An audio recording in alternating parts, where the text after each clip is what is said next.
ನಮಸ್ಕಾರ ಸ್ನೇಹಿತರೆ, ಸಿಂಪಲ್ಲಾಗಿ ಒಂದು ಅಡುಗೆಗೆ ಸ್ವಾಗತ. ಇವತ್ತು ಸ್ಟಫ್ಡ್ ಬದನೆಕಾಯಿ ಪಲ್ಯ ಅಂತ ಮಾಡ್ತಾಯಿದ್ದೀನಿ. ಅಂದರೆ ಬದನೆಕಾಯಿ ಒಳಗಡೆ ಒಂದು ಮಸಾಲೆ ತುಂಬಿ ಬೇಗ ಮಾಡೋ ಅಂಥದ್ದು. ತುಂಬ ಹೆವಿ ಮಸಾಲೆ ಇರಲ್ಲ, ಲೈಟಾಗಿ ಇರುತ್ತೆ. ಮಕ್ಕಳಿಗೆ ನೀವು ಬೇಕಾದ್ರೆ ಚಪಾತಿ ಜೊತೆಗೆ ಇದನ್ನು ಲಂಚ್ ಬಾಕ್ಸ್ಗೆ ಕೊಡ್ಬೋದು. ಇಲ್ಲಿ ಸಣ್ಣ ಸಣ್ಣ ಬದನೆಕಾಯಿ ಸಿಗತ್ತಲ್ಲ, ಅದನ್ನು ತೊಗೊಂಡಿದ್ದೀನಿ. ಚೆನ್ನಾಗಿ ತೊಳೆದು ಒರೆಸಿ ಇಟ್ಕೋಬೇಕು. ಈ ಮೇಲ್ಗಡೆ ಒಂದು ಸ್ಟೆಮ್ ಇದೆಯಲ್ಲ, ಅದನ್ನು ಕೂಡ ಹಾಗೆ ಇಟ್ಕೊಂಡಿದ್ದೀನಿ. ಹಾಗಾಗಿ ಎಲ್ಲವನ್ನು ಚೆನ್ನಾಗಿ ತೊಳೆದು ಇಟ್ಕೊಳ್ಳೋದು ತುಂಬ ಮುಖ್ಯ.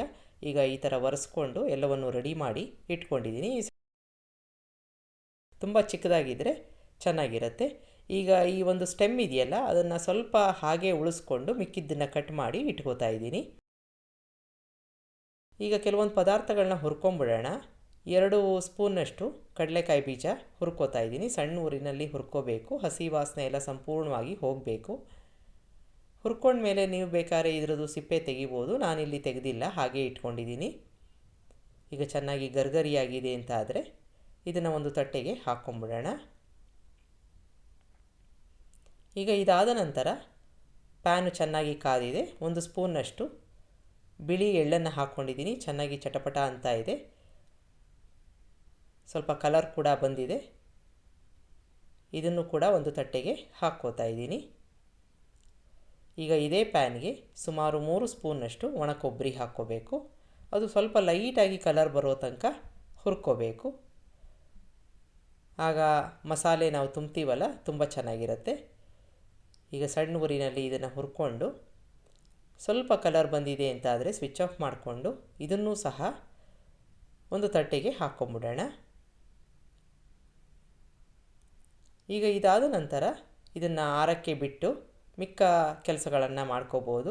ಈಗ ಪ್ಯಾನ್ಗೆ ಎಣ್ಣೆ ಹಾಕ್ಕೊಂಡು ಚೆನ್ನಾಗಿ ಕಾದ ನಂತರ ಇದಕ್ಕೆ 2 ಈರುಳ್ಳಿ ಸ್ವಲ್ಪ ದಪ್ಪನಾಗಿ ಹೆಚ್ಚಿರೋ ಅಂಥದ್ದು, ಜೊತೆಗೆ 8-10 ಕರಿಬೇವಿನ ಎಲೆ ಹಾಕ್ಕೊಂಡು ಹುರ್ಕೋತಾ ಇದ್ದೀನಿ. ನಾನು ಮೊದಲೇ ಹೇಳಿದಾಗೆ ಹೆವಿ ಮಸಾಲೆ ಇರಲ್ಲ, ಲೈಟಾಗಿ ಇರುತ್ತೆ. ಮಕ್ಕಳಿಗೆ ಇದನ್ನು ಲಂಚ್ ಬಾಕ್ಸ್ಗೆ ಕೊಡ್ಬೋದು, ಚಪಾತಿ ಜೊತೆ ತುಂಬ ಚೆನ್ನಾಗಿರುತ್ತೆ. ಈಗ ಈರುಳ್ಳಿದು ಕಲರ್ ಚೇಂಜ್ ಆಗಿದೆ, ಹಸಿ ವಾಸನೆ ಹೋಗಿದೆ. ಇದಕ್ಕೆ 2 ಸಣ್ಣ ಟೊಮೆಟೋನ ಕಟ್ ಮಾಡಿ ಹಾಕ್ಕೊಂಡಿದ್ದೀನಿ. ಸ್ವಲ್ಪ ಮೆತ್ತಗಾಗಬೇಕು, ಅದುವರ ತನಕ ಬಾಡಿಸ್ಕೋಬೇಕು. ಈಗ ಹಸಿ ವಾಸನೆ ಹೋಗಿದೆ ಈರುಳ್ಳಿದು ಮತ್ತು ಟೊಮೆಟೊ ಮೆತ್ತಗಾಗಿದೆ ಅಂತಾದರೆ ಸ್ವಿಚ್ ಆಫ್ ಮಾಡ್ಕೊಂಬಿಡೋಣ. ಈಗ ನಾವು ಮೊದಲೇ ಹುರ್ಕೊಂಡಿದ್ದ ಒಂದು ಕಡಲೆಕಾಯಿ ಬೀಜ, ಎಳ್ಳು ಎಲ್ಲ ಆರಿದೆ. ಅದನ್ನು ಪೌಡರ್ ಮಾಡ್ಕೋತಾ ಇದ್ದೀನಿ. ಅದನ್ನು ಒಂದು ತಟ್ಟೆಗೆ ಹಾಕ್ಕೊಳ್ಳೋಣ. ಅದೇ ರೀತಿ ಟೊಮೆಟೊ, ಈರುಳ್ಳಿ ಆರದ ಮೇಲೆ ಹಾಕ್ಕೊಂಡು ಅದಕ್ಕೆ ಸ್ವಲ್ಪ ಹುಣಸೆ ಹಣ್ಣು ನೆನೆಸಿಟ್ಟಿರೋದು, ಚೆನ್ನಾಗಿ ತೊಳೆದು ನೆನೆಸಿಟ್ಟಿರೋ ಅಂಥದ್ದು, ಸ್ವಲ್ಪ ಬೆಲ್ಲ, ಜೊತೆಗೆ ಉಪ್ಪನ್ನು ನೀವು ಬೇಕಾದರೆ ಈಗಲೇ ಹಾಕ್ಕೋಬೋದು. ಅದ್ರ ಜೊತೆಗೆ ಧನಿಯಾ ಪೌಡರು, ಅರಿಶಿನ, red chilli powder, garam masala ಹಾಕ್ಕೋತಾ ಇದ್ದೀನಿ. ರುಬ್ಕೊಂಬಿಡೋಣ. ಇದನ್ನು ಸಹ ನಾವು ಆ ಪೌಡರ್ ಮಾಡಿ ಇಟ್ಕೊಂಡಿದ್ವಲ್ಲ, ಅದ್ರ ಜೊತೆಗೆ ಹಾಕ್ಕೋಬೇಕು. ಈಗ ಒಂದು ಪೇಸ್ಟ್ ಹಾಕ್ಕೊಂಡಿದ್ದೀನಿ, ಅದ್ರ ಜೊತೆಗೆ ಈ ಪುಡಿನೂ ಹಾಕ್ಕೊಂಡು ಸ್ವಲ್ಪ ಉಪ್ಪನ್ನು ಸೇರಿಸ್ಕೊಂಡು, ನೀವು ಮೊದಲೇ ಹಾಕಿಲ್ಲದೆ ಹೋದರೆ ಉಪ್ಪನ್ನು ಸೇರಿಸ್ಕೊಂಡು ಮಿಕ್ಸ್ ಮಾಡಿಕೊಂಡು ಇಟ್ಕೋಬೇಕು.